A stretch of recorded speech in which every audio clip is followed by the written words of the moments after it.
اللہ اللہ اللہ اللہ اغراض کا شکار ہو چکا ہے کہ ہم ٹیلی ویژن پہ خبریں، ہم اخبارات میں خبریں صرف انجوائمنٹ کے لیے سنتے ہیں کہ فلاں جگہ یہ ہو گیا، فلاں جگہ مسلمان کے ساتھ یہ ہوا، اتنے مسلمان قتل کر دیے گئے، اتنے مسلمان جو ہے ذبح کر دیے گئے۔ یہ سارے معاملات ہم صرف اپنی انفارمیشن کے لیے سنتے ہیں۔ حضور صلی اللہ علیہ وسلم نے برِ صغیر کے متعلق باقاعدہ طور پہ احادیث بیان فرمائی ہیں۔ برِ صغیر کے متعلق، ہندوستان کے متعلق باقاعدہ روایات حدیث کی سیاہ ستہ کتب میں موجود ہیں۔ خاص طور پہ ابن ماجہ کتاب کے اندر باقاعدہ طور پہ یہ روایت موجود ہے، جس کو حضرت ثوبان رضی اللہ تعالی عنہ روایت کرنے والے ہیں کہ ثوبان رضی اللہ تعالیٰ عنہ فرماتے ہیں، سرکار دو عالم صلی اللہ علیہ وسلم نے ارشاد فرمایا، اصابتان من امتی اخرجہم اللہ من النار، میری امت کے دو گروہ ایسے ہیں جن کو اللہ دوزخ سے نجات دے دے گا۔ اصابت تغزو الہند وعصابت تکون مع عیسی ابن مریم، ایک لشکر وہ جو برِ صغیر میں ہندوستان کے خلاف جہاد کرے گا، اور ایک جو عیسیٰ بن مریم کا ساتھ دے گا۔ اب یہ روایت اصل کے لحاظ سے بعض حضور علیہ السلام کی پیشن گوئیاں ہیں۔ اب وہ پیشن گوئیاں دیکھنی پڑتی ہیں کہ رونما ہو گئی یا ہوگی۔ اگر رونما ہو گئی تو کیا اسی واقعے کے ساتھ جڑی ہوئی ہے جو واقعہ رونما ہو گیا ہے؟ جیسے آپ نے فرمایا، اول جیش یغزو البحر فقد اوجبوا یا مغفور لہم، یا اول قسطنطینیہ کا لفظ فرمایا حدیث بخاری کے اندر کہ پہلا سمندری لشکر میری امت کا جو جہاد کرے گا جنت اس پر واجب ہو گئی، یا فرمایا مغفور ہے، وہ بخشا ہوا ہے۔ اب آپ دیکھیے، یا اس حدیث کو اگر حضور کے دیکھا جائے تو اس پہلے لشکر جو پہلا سمندری لشکر تھا جس نے جہاد کیا، وہ امیر معاویہ رضی اللہ عنہ کے زمانے میں تھا۔ کیا وہ لشکر مراد ہے؟ یا اول فاتح جس نے قسطنطینیہ کو فتح کیا وہ محمد بن فاتح ہے، جنہوں نے اس حدیث کی روح سے استنبول کو فتح کرنے والے کو رسول اللہ نے جنت کی بشارت دی۔ یہ ہے اب میری امت کا وہ لشکر جو ہندوستان پر حملہ کرے گا، فتوحات کرے گا۔ اس حدیث کے مطابق محمد بن قاسم نے یہ امر سر انجام دیا، برِ صغیر پر حملہ کیا اور برِ صغیر کو فتح کیا۔ ہندوستان جہاں بتوں کو پوجا جاتا تھا، ہندوستان تاریخی نام ہے اس کا، اب تاریخ کی کتابوں میں بے شمار نام آئے ہیں، خاص طور پہ فتوح البلدان علامہ بلازری رحمۃ اللہ علیہ کی جو ہے، اس میں خاص طور پہ ذکر موجود ہے کہ ہندوستان کا نام ہند ہے جو آج انڈیا کا علاقہ ہے، اور پاکستان کا نام تاریخ پرانی 1000 سالہ تاریخ اٹھائیں، 1400 سالہ تاریخ اٹھائیں، پاکستان کا بھی ذکر ہے لیکن سندھ کے نام سے ہے۔ جب تاریخ کے اندر ہند کا لفظ آئے گا اس سے مراد انڈیا کا علاقہ ہوگا، جب تاریخ کے اندر سندھ کا ذکر آئے گا تو آپ کو پاکستان ملے گا، چونکہ سندھ پنجاب سندھ میں داخل تھا، یہ ساری پٹی سندھ تھی، جس کی وجہ سے اس کو سندھ کہا جاتا ہے۔ حضور صلی اللہ علیہ وسلم نے پہلے لشکر کی تذکرہ فرمایا. آپ نے فرمایا عصابۃ تغزو الہند. ہم نے مان لیا اگر راوی حدیث یہ کہنا چاہ رہا ہے کہ حضور نے پیشن گوئی کی جو بر صغیر ہندوستان پہ حملہ کرے گا فتح یاب ہوگا وہ جنتی ہے, اللہ نے دوزخ اس پہ حرام کر دی. اگر اس سے مصداق محمد بن قاسم ہے تو یہ محمد بن قاسم جنتی ہو گیا اور ان کے ساتھ جو شرکاء تھے اللہ نے ان کو دوزخ سے بری کر دیا. لیکن اگلی بات دیکھیے, بعد میں یا جہاد بھی کرنے والے اس کا وہ مجازی طور پہ شامل ہوں گے, حقیقی نہیں. حقیقی پہلا بعد والے بھی جو ہند کے خلاف انڈیا ہندوؤں کے خلاف جہاد کریں گے وہ بھی شامل ہوں گے, اس پر اختلاف ہے. لیکن اتفاق اس پر ہے کہ پہلا حملہ کرنے والا جہنم سے آزاد ہے, بعد والے بھی اس کا حصہ پائیں گے. لیکن اگلی بات دیکھیے, حضور نے فرمایا وَعِصَابَةٌ تَكُونُ مَعَ عِيسَىٰ ابْنِ مریم, دوسرا گروہ میری امت کا وہ بھی دوزخ سے آزاد ہے جو عیسیٰ بن مریم کا ساتھ دے گا.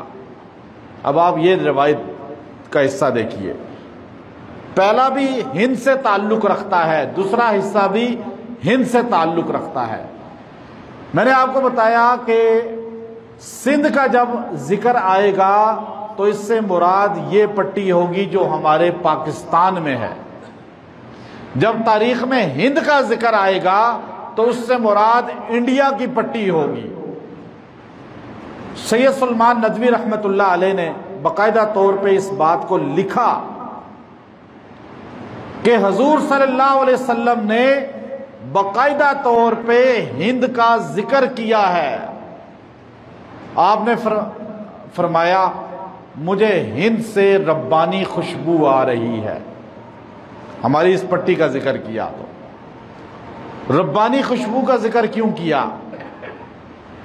سید سلمان ندوی رحمۃ اللہ علیہ لکھ رہے ہیں کہ آدم علیہ السلام جب زمین پر اترے تو ہند میں اترے.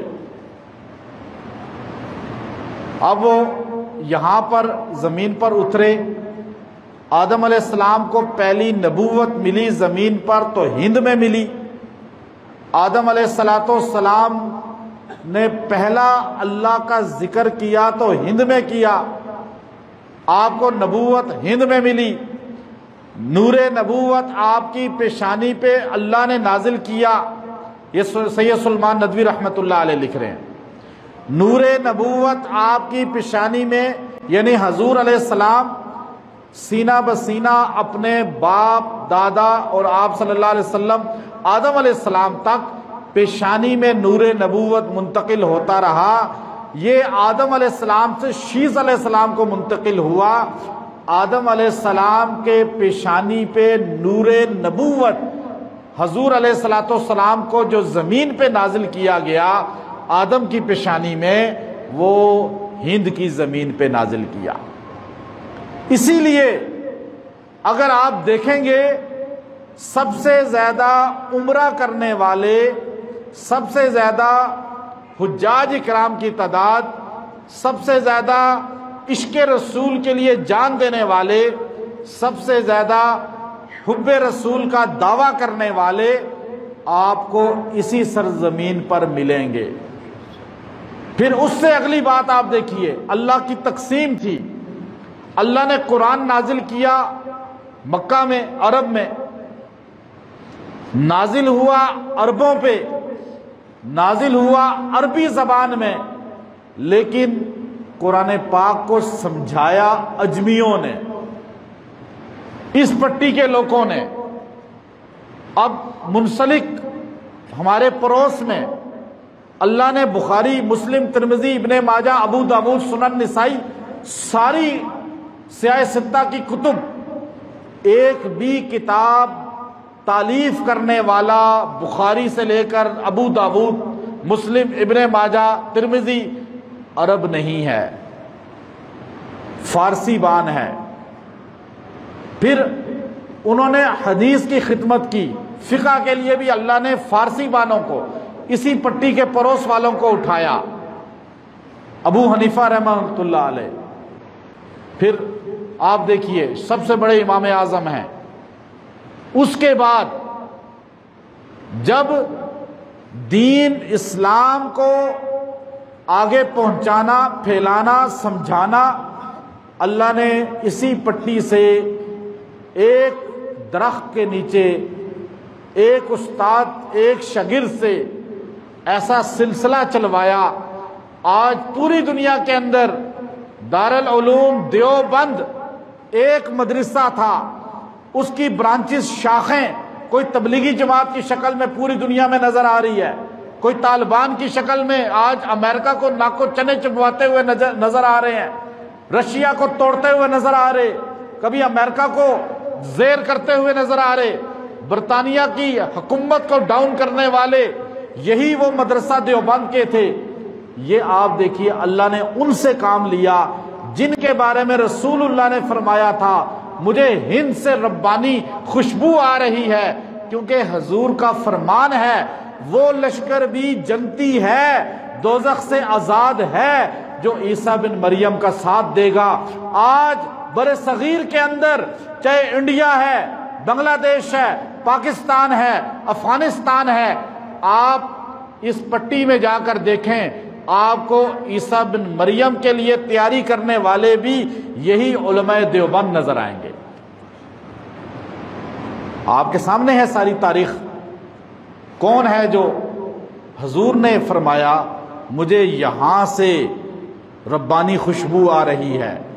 پھر حدیث ہے کنز العمال کی، حضور نے فرمایا جب عیسیٰ بن مریم نازل ہوں گے دمشق کی جامع مسجد پہ تو عیسیٰ بن مریم کے استقبال کے لیے خراسان سے پہلا لشکر حمایتی چلے گا، جو سب سے پہلے عیسیٰ بن مریم اور امام مہدی کی حمایت کے لیے چلے گا۔ امام مہدی کے ہاتھ پہ جو پہلا لشکر بیعت کرے گا، پہلا لشکر جو امام مہدی کے لیے حمایت کے لیے چلے گا وہ خراسان سے چلے گا، اور خراسان یہی پٹی ہے، افغانستان اور اٹک یہ سارا خراسان کہلاتا ہے تاریخ کی کتابوں میں۔ گویا کہ یہ سرزمین شاداب ہے۔ حضور نے اس کے لیے دعائیں کی۔ عمر رضی اللہ تعالیٰ عنہ بے چین رہتے تھے کہ کس طرح ہندوستان کو اسلام کا پیغام پہنچایا جائے، فتح کیا جائے، لیکن آپ مصروف رہے ایران کی طرف، روم کی طرف، کافی فتوحات آپ نے اس طرف کی۔ سیدنا عثمان رضی اللہ تعالیٰ عنہ نے اپنے جاسوس بھیجے، جاؤ دیکھ کر آؤ، اور تاریخ کا مطالعہ کریں آپ کہ یہاں پر ایک راجہ تھا، اب اس نے راجے نے جب شق قمر کا مارکا دیکھا کہ چاند دو لخت ہو گیا تو اس نے سارے نجومیوں کو بلایا۔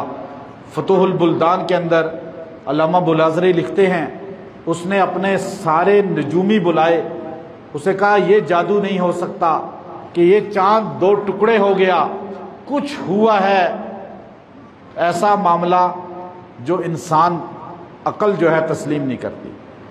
کہنوں نے، نجومیوں نے کہا کہ کوئی نبی ظہور ہوا ہے کل کی اوتار جو کائنات سے بتوں کو ختم کرے گا۔ تو راجہ ارمنی بعد میں خراسان کا راجہ تھا، اس نے اپنے باقاعدہ طور پر اپنا قاصد بھیجا، بعض روایات میں ہے خود گیا، بعض میں ہے بیٹا بھیجا۔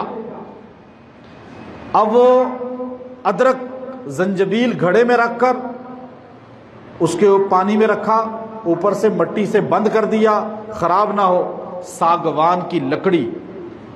حضور صلی اللہ علیہ وسلم مدینہ میں تھے، چونکہ واقعہ بڑا بعد مشورے ہوتے رہے، وہ تحقیق کرتا رہا یہاں تک کہ آپ ہجرت مدینہ چلے گئے، پھر مدینہ میں بھی آخری ایام قریب ہو گئے، آپ صلی اللہ علیہ وسلم دنیا سے رخصت ہونے کے قریب تھے۔ جب یہ وفد گیا حضور نے وہ ادرک صحابہ میں تقسیم کی اور آپ نے فرمایا یہ زنجبیل کھاؤ، یہ شفا ہے، توڑ کے اس کے حصے کر کے تھوڑے تھوڑے سب صحابہ کو کھلوائے، چونکہ عرب کی زمین پہ ادرک نہیں ہوتی تھی۔ پھر آپ صلی اللہ علیہ وسلم نے لکڑی ہندوستان سے گئی ہوئی اتنی پسند کی کہ آپ نے فرمایا کہ اس کی چارپائی بناؤ، اور آپ علیہ السلام پہلی مرتبہ چارپائی پہ آرام فرما ہوئے۔ وہ چارپائی لکڑی ساگوان کی تھی جو ہمارے یہاں سے گئی تھی۔ آپ علیہ السلام کے آخری لمحوں میں جسم اتر اسی چارپائی پہ، ابو بکر کا جسم اتر اسی چارپائی پہ، عمر رضی اللہ کا جسم اتر اسی چارپائی پہ، عثمان غنی رضی اللہ کا جسم بھی آخری لمحوں میں اسی چارپائی پہ رکھا گیا۔ سیدنا معاویہ نے اس کو خریدا اور پھر شام لے گئے۔ ہندوستان اب جہاد ہندوستان، چونکہ آپ اگر یہ کہیں کہ تکون مع عیسی ابن مریم، عیسی ابن مریم کب آئیں گے آپ نہیں کہہ سکتے کچھ، مہدی کب آئیں گے، لوگوں نے اس پر کتابیں لکھی اور ایسے کتابیں لکھتے ہیں کہ گویا کہ اگلے سال آ جائیں گے، ایسا نہیں ہے، اس سے پہلے مختلف اس کی علامات ہیں۔ مجدد الف ثانی رحمۃ اللہ علیہ نے، شیخ احمد سرہندی رحمۃ اللہ علیہ، انہوں نے اپنے اس وقت، وہ 1000 سال کے بعد آئے تھے اس لیے ان کو مجدد الف ثانی کہا جاتا ہے۔ حضور نے فرمایا ہر صدی کے بعد ایک مجدد آئے گا میری امت میں جو دین اسلام کی تجدید کرے گا، لوگوں کو نئے سرے سے، ہر زمانے کے ساتھ جو ہے نا تبدیلی آتی ہے، معاشرے میں ضروریات مختلف ہو جاتی ہیں۔ اللہ تبارک و تعالی ہر صدی میں نئے لوگوں کو پیدا کرتا ہے۔ اب آپ دیکھیے کیسے اللہ نے مولانا اشرف علی تھانوی رحمۃ اللہ علیہ کو بھی وقت کا مجدد کہا جاتا ہے۔ آپ نے کس طریقے سے دین اسلام لوگوں کو نئے انداز میں، آپ کی کتب پڑھ کے آپ دیکھ سکتے ہیں، ضروریات کو جمع کر کے پیش کر دیا 1000 سال کے بعد۔ چونکہ پہلی صدی میں عمر بن عبدالعزیز رحمۃ اللہ علیہ پر اتفاق ہے کہ پہلے مجدد عمر بن عبدالعزیز ہیں۔ 1000 سال کے بعد مجدد الف ثانی انہیں کہا جاتا ہے۔ شیخ احمد سرہندی وہ تشریف لائے، ان کو مجدد الف ثانی کہا گیا۔ آپ کے الفاظ ہیں، صاحب کشف تھے، اللہ والے تھے۔ آپ نے فرمایا امام مہدی آئیں گے، مجدد ہوں گے اپنے وقت کے، لیکن میرے 1000 سال بعد آئیں گے۔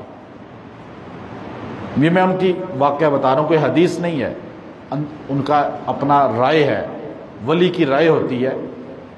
لیکن کل آ جائیں گے امام مہدی، سال بعد آ جائیں گے، 10 سال بعد آئیں گے، کسی کو نہیں پتا۔ لیکن جو لشکر تیاری کرے گا ان کے لیے، وہ بھی جہنم سے آزاد ہے۔ اب مسلمان مار کھا رہا ہے، کشمیر کے اندر آپ دیکھیں ظلم کی انتہا، افغانستان میں ظلم کی انتہا، عراق میں ظلم کی انتہا، شام میں ظلم کی انتہا، یمن میں ظلم کی انتہا، فلسطین میں ظلم کی انتہا۔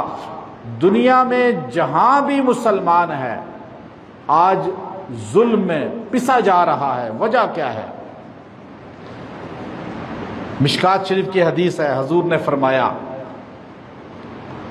یوشک الامم ان تداعى علیکم کما تداعى الآکلۃ الی قصعتها ومن قلة نحن یومئذ قال بل انتم یومئذ کثیر ولكنکم غثاء كغثاء السیل ولینزعن اللہ فی صدور عدوکم المہابۃ منکم وليقذفن اللہ فی قلوبکم الوہن قال ما الوہن یا رسول اللہ قال حب الدنیا وکراہیت الموت وفی روایہ حبکم للدنیا وکراہیتکم للقتال او کما قال علیہ الصلوۃ والسلام۔ یہ حدیث مفصل حدیث ہے، جامع حدیث ہے۔ ہم اپنے گریبان میں جھانکیں، ہم اپنی کوتاہیوں کو دیکھیں، حکمران بھی، عوام بھی، کہ آج مسلمان کیوں پست ہو رہا ہے۔ مسلمان کبھی ذلیل نہیں ہوتا تھا، مسلمان عزت والا تھا، عزت اس کا مقدر تھا، اور حال یہ تھا کہ ایک مسلمان رستم کے دربار میں بھی جا کر اکڑ کے بات کرتا تھا، گدا لے کے جاتا تھا، کپڑے پرانے ہوتے تھے، لیکن رستم کے دربار میں بھی درباری اس کی ہیبت سے کانپتے تھے۔ آج مسلمان کیا ہو چکا ہے کہ ہم صرف تبصرے کرنے والے ہیں، قراردادیں پیش کرنے والے ہیں، مظاہرے کرنے والے ہیں، عملاً طور پہ ایک بھی مسلمان ایسا نہیں جو کردار ادا کر سکے۔ آج دنیا کفر جو ہے وہ عملاً طور پہ کام کرتی ہے، اور مسلمان صرف بیانات اپنے اخبارات میں اور ٹی وی میں دیتے ہیں۔ حضور نے فرمایا یؤشک الامم ان تداعی علیکم، ایک وقت آنے والا ہے صحابہ جب تمہیں ختم کرنے کے لیے ساری دنیا کفر ایسے ایک دوسرے کو دعوت دے گی جیسے کھانے کے دسترخوان پہ دعوت دی جاتی ہے۔ آؤ مسلمانوں کو مارو، آؤ ختم کرو۔ وَمِن قِلَّةٍ، یا رسول اللہ ہم اتنے تھوڑے ہوں گے اس وقت؟ نحن یومئذ، اس دن حضور سے پوچھ رہے ہیں صحابہ تو اپنے کو دیکھتے تھے۔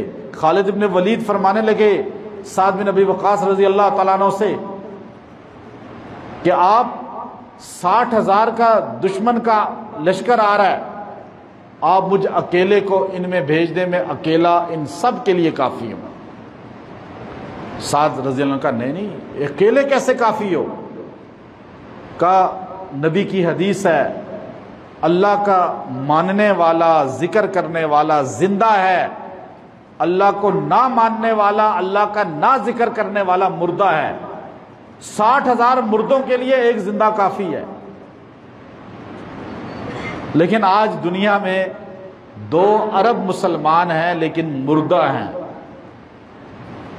آج وہ زندہ نہیں ہے جو نبی کا ذکر، اللہ کا ذکر اس معنوں میں۔ سعد نے کہا نہیں آپ کیا کر رہے ہیں؟ مجھے عمر کہیں گے کہ خالد اور مسلمانوں کو نعوذ باللہ خود شہید کروا دیا، اکیلے خالد بن ولید کو بھیج دیا۔ حضرت خالد نے کہا نہیں اکیلے بھیجو۔ جب بحث بڑھی تو سعد بن ابی وقاص نے کہا چلو ایسا کریں، آپ 60 آدمی لے جائیں۔ 60 آدمی، 60,000 کے مقابلے میں 60 آدمی۔ حضرت سعد نے کہا 60 چن لیں۔ آپ نے فرمایا میں آواز دیتا ہوں، قسم بن عباس، فضل ابن عباس، زرار بن ازور، اب یہ صحابہ بدری صحابہ کے نام لے رہے ہیں۔ وہ آپ نے بدری صحابہ کو اٹھوایا کہ آج رات پوری عبادت کرو۔ گویا کہ ابن کثیر لکھ رہے ہیں کہ پوری رات 60 بندوں نے مصلے پہ گزاری، بستر پہ نہیں گئے، پوری رات اللہ کو منواتے رہے، اللہ سے مانگتے رہے اللہ سے۔ اگلے دن 60 آدمی 60,000 پہ حملہ آور ہوئے، 60 میں 61 بھی نہیں تھے، یہاں تک کہ نعرہ تکبیر جب بلند کر کے گھسے ہیں، کہاں آٹے میں نمک نظر آتا ہے؟ 60,000 میں 60 کیا تھے؟ غائب ہو گئے۔ کہیں کہیں سے نعرہ تکبیر کی آواز آتی تھی، پتہ چلتا تھا اللہ اکبر۔ تو حضرت سعد بن ابی وقاص نے کافی دیر کے بعد جو ہے دیکھا کہ کیا ہو رہا ہے، تو دیکھا کہ کافر بھاگ رہے ہیں۔ اب جب کافر بھاگا تو آپ نے کہا لاشوں میں کچھ شہید ہمارے ہوں گے، کچھ غازی ہوں گے۔ نہ غازی نظر آ رہا ہے نہ شہید نظر آ رہے ہیں۔ کہا ہو، کافر تو لاشیں بھی لے گئے، ہمارے سارے شہید ہو گئے، اس کا مطلب ہے۔ آپ پریشان کہ عمر بن خطاب کو کیا جواب دوں گا، یوں ماتھے پہ ہاتھ رکھ کے پریشان بیٹھے ہوئے ہیں۔ اتنی دیر میں دیکھا 60 کے 60 واپس آ رہے ہیں، کافروں کو ہانکتے ہوئے دور چھوڑ کے آئے۔ یہ تھے صحابہ۔ اگر ہم غلام صحابہ بھی بن جائیں تو انشاءاللہ یہ صفات ہمارے اندر آ سکتی ہے، لیکن غلام صحابہ کے بھی بن جائیں تو آج ہمارے حکمران، ہمارے ادارے، ہمارے مسلمان دنیا کے کھڑے ہو کر کہہ دیں ہم ان صحابہ کے غلام ہیں جو کہا کرتے تھے میدان جہاد میں کہ اے کافرو، جس طرح تم شراب سے محبت کرتے ہو ہم موت سے محبت کرتے ہیں۔ کیا خالد بن ولید نے یہ جملہ نہیں کہا تھا؟ کیا حضرت خالد کے جملے پر کیا کافر دھیل نہیں گئے تھے، پست ہو گئے تھے کافر کہ یہ تو دیو ہیں، آدم خور ہیں، یہ جو موت کے لیے ہر وقت تیار رہتے ہیں؟ اور یہاں وزیر اعظم صاحب پوچھتے ہیں بتاؤ میں کیا کروں، میں حملہ کروں یا کیا کروں؟ وزیر اعظم یہ پوچھتا ہے کوئی؟ ہماری حکومت، ہماری فوج، ہمارے ادارے آج ان کے لیے ایک بہت بڑی آزمائش کا دن آ چکا ہے۔ جب ایک عورت نے آواز دی تھی بر صغیر سے، تو عرب کی زمین سے محمد بن قاسم کو بھیجا گیا حجاج نے۔ حجاج ظالم انسان تھا، اتنا ظالم تھا کہ فرمایا سفیان ثوری رحمۃ اللہ علیہ نے اور حسن بصری رحمۃ اللہ علیہ نے، اگر اس امت کے سارے ظالم اکٹھے کیے جائیں تو پچھلی امتوں کے ظالم اس امت کے ظالم جمع کیے جائیں، حجاج سب سے بڑا ظالم ہوگا۔ قتل عام کرتا تھا، لیکن درد اتنا تھا مخلوق کا کہ ایک عورت کی فریاد پہ اپنے داماد محمد بن قاسم کو لشکر دے کے بھیجا۔ ایک قید میں عورت تھی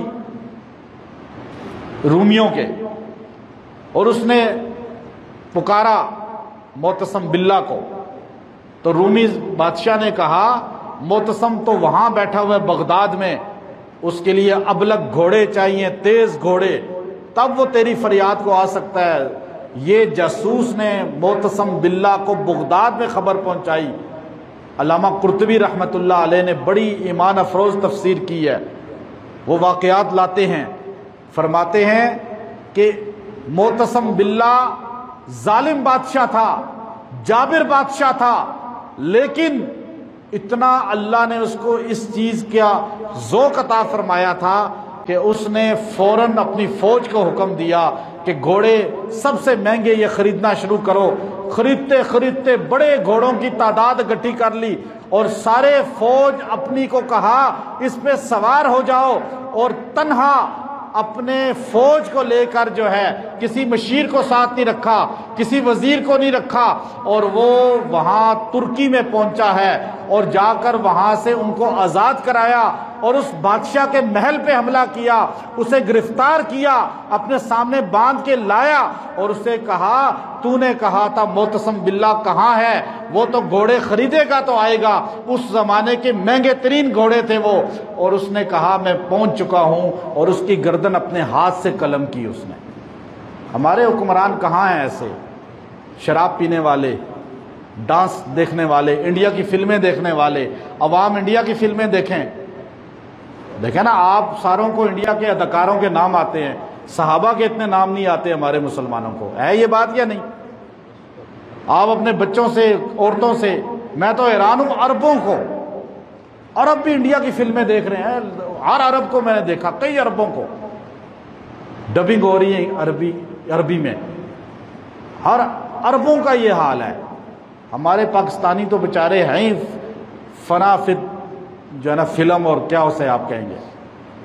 جو قوم کلچر انڈیا کا پسند کرے، شکل صورت انڈیا کی پسند کرے، ہندوؤں کی، جو شادیاں ہندوؤں کے طریقوں پہ کریں، جو فوتگیوں میں بھی ہندوؤں کے طریقے لائیں، جو لباس بھی ہندوؤں کی طرح پہنیں، جو ہندوؤں کی فلموں کے نام لے لے کے چسکوں سے سنائیں، اداکاراؤں کے نام ان کو رٹے ہوئے ہوں، تو وہ قوم جہاد نہیں کر سکتی، وہ صرف باتیں ہی کر سکتی ہے۔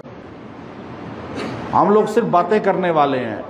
اگر آپ جہاد کرنا ہے، جی انڈیا کی معیشت ہم نے سفیر کو بھیج دیا، آپ انڈیا کی آپ جو ہے ثقافت پہ پابندی لگائیں، آپ اعلان کریں کہ آج کے بعد کوئی انڈیا کی فلمیں یہاں نہیں دیکھی جائیں گی، یہ ہندوؤں کی رسمیں یہاں پر نہیں ہوں گی، ہمارے پاکستان میں کوئی مسلمان ہندوؤں کی رسمیں مہندی نہیں کرے گا۔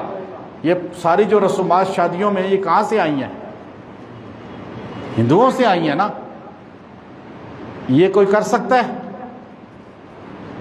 تو اس لیے حضور نے فرمایا تھا تم اس لیے پیسے جاؤ گے کا غصہ السیل، تم جھاگ کی طرح ہوگے تمہیں قتل کرنے کے لیے کافر بلائے گا، تم سارے مرغی کی طرح چو چو کرو گے، جیسے مرغی کو آپ ڈربے سے نکالتے ہیں نا، ساریوں کے سامنے ذبح کر رہے ہیں، وہ خالی وہاں چو چو کرتی ہیں، پھر دوسری کا نمبر آتا ہے، ایسے ہی ہوتا ہے نا، تمہارے ساتھ یہی ہوگا۔ كَغُصَاءِ السَّيْلِ وَلَيَنزِعَنَّ اللَّهُ فِي صُدُورِ عَدُوِّكُمْ الْمَهَابَةَ مِنْكُمْ وَلَيَقْذِفَنَّ اللَّهُ فِي قُلُوبِكُمُ الْوَهْنَ، فرمایا تمہارے دلوں میں کافروں کا رعب ہوگا، تمہارا رعب کافروں کے دلوں سے نکل جائے گا، تم جھاگ کی طرح ہوگے۔ یا رسول اللہ جھاگ کی طرح؟ ہاں، تمہارے اندر ایک بیماری ہوگی جس کی وجہ سے یہ سارے مسائل آئیں گے، وہ وہن کی بیماری۔ مل وہن یا رسول اللہ، یہ وہن کیا چیز ہے اللہ کے رسول؟ کا حب الدنیا و کراہیت الموت، تم دنیا چاہو گے، دنیا کے پیچھے بھاگو گے اور موت سے نفرت کرو گے۔ ایک روایت میں حبکم للدنیا و کراہیتکم للقتال، تمہیں جہاد سے نفرت ہو جائے گی۔ آج جہاد کرنا چاہتا ہے کوئی؟ جہاد تو دہشت گردی ہے، اتنا بدنام کر دیا گیا۔ اور کس نے کیا؟ 1990 تک جہاد تھا، 90 کے بعد وہ کیا ہو گیا؟ دہشت گردی۔ 2003 میں ہو گیا پکا دہشت گرد طالبان، اور آج وہ طالبان کیا ہو گئے؟ دوبارہ ہیرو ہو گئے نا۔ امریکہ کہہ رہی ہے جی طالبان زندہ باد، ہماری حکومت بھی کہہ رہی ہے طالبان زندہ باد۔ پھر یہ جہاد میڈیا بناتا ہے، حکمران بناتے ہیں۔ دہشت گرد بھی کون بناتا ہے؟ میڈیا اور حکمران۔ اصل جہاد وہ ہے، یہ تنظیمیں تحریکیں یہ جہاد نہیں ہے، یاد رکھیں میری بات۔ جہاد حکومت وقت کرتی ہے، ہماری فوج ہے جہادی جماعت ہے، ان کا منشور ہے جہاد۔ جہاد حکومت وقت کا کام ہے، تنظیموں کا نہیں، لیکن جذبہ جہاد ساروں کا ہونا چاہیے، ہر مسلمان کا۔ جب ہم کہیں یا اللہ ہمیں شہادت عطا فرما، تو ساروں کی آواز کیا ہو جاتی ہے؟ پست ہو جاتی ہے کہ کہیں شہادت مل ہی نہ جائے۔ لیکن ہمیں نرسوں کی آکسیجن وہ دبا رہی ہیں، آکسیجن کے لیے پمپ کر رہے ہیں پھیپھڑوں کو، وہ موت منظور ہے۔ جہاد کی شہادت کی موت ہم پسند، دعا تو کریں اللہ سے، اللہ عمل کی توفیق دے۔ اللہ اللہ اللہ اللہ